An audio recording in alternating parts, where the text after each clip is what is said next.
உயிர் என்றால் என்ன அப்படின்னு பார்ப்போம்.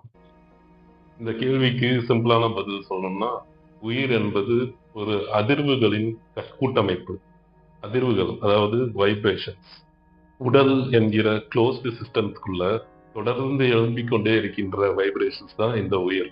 முக்கியமா இந்த உயிரணுக்கள் அப்படின்னு சொல்லக்கூடிய செல்களுக்குள்ளதான் இந்த அதிர்வுகள் தொடர்ந்து இயங்கிக் கொண்டிருக்கின்றன. சின்ன வயசுல பயாலஜி கிளாஸ்ல cell is the basic unit of life அப்படின்னு படிச்சிருப்போம்ல. அந்த செல்கள் தான் உயிருக்கு அடிப்படை. அதாவது இந்த செல்களுக்கு உள்ளதான் உயிர் இயங்க முடியும். அப்படின்னா இந்த செல்லுக்கு வெளியில உயிர் இருக்க முடியாது. இது எப்படின்னு இப்ப டீட்டெயிலா பார்ப்போம்.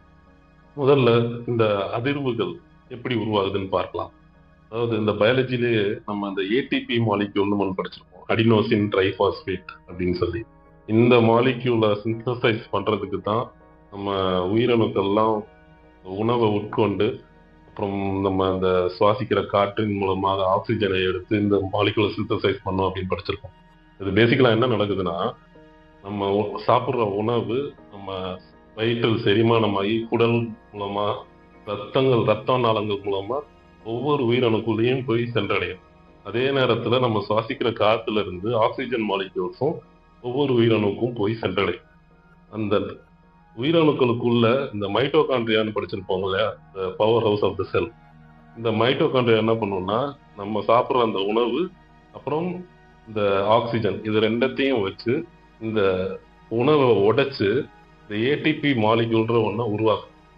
ஆக்சுவலா இந்த ப்ராசஸ் ரொம்ப காம்ப்ளிகேட்டட். நான் சிம்பிளிஃபை பண்ணி சொல்லியிருக்கேன். இந்த ஏடிபி மாலிக்யூல்ன்றது பேசிக்கலா கார்பன், ஹைட்ரஜன், ஆக்சிஜன், நைட்ரஜன், அப்புறம் இந்த பாஸ்பரஸ், பாஸ்பேட் அப்படின்னு சொல்லுவோம். இந்த எலமெண்ட்ஸால செய்யப்பட்ட இந்த மாலிக்யூல். இந்த எலமெண்ட்ஸ் எல்லாமே பாண்ட் ஆகி இருக்கும். இந்த பாண்ட் ஆகி இருக்கிற இந்த ஏடிபி மாலிக்யூல் ஸ்டோர் ஆகி இருக்கும். அந்த உயிரணுக்களுக்கு எப்ப எல்லாம் உணவு அதாவது எனர்ஜி தேவைப்படுதோ இந்த மாலிக்யூல்ல உடைக்க ஆரம்பிக்கும். உடையும் போது என்ன ஆகும்னா, இந்த கார்பன், ஹைட்ரஜன் இந்த நடுவுல இருக்கிற இந்த பாண்ட்ஸ் இருக்குங்களா, பாண்ட் அந்த பிணைப்பு, இந்த கோவாலன்ட் பாண்டுன்னு படிச்சிருப்போங்க இல்லையா, அந்த பாண்டு உடையும் போது இந்த எனர்ஜி ரிலீஸ் ஆகும் அப்படின்னு நம்ம சயின்ஸ்ல படிச்சிருப்போம். அந்த எனர்ஜி தான் இந்த அதிர்வுன்ற வடிவத்துல வெளிவருது. இந்த அதிர்வுகள் தான் உயிர் என்கிற அதிர்வுகள்.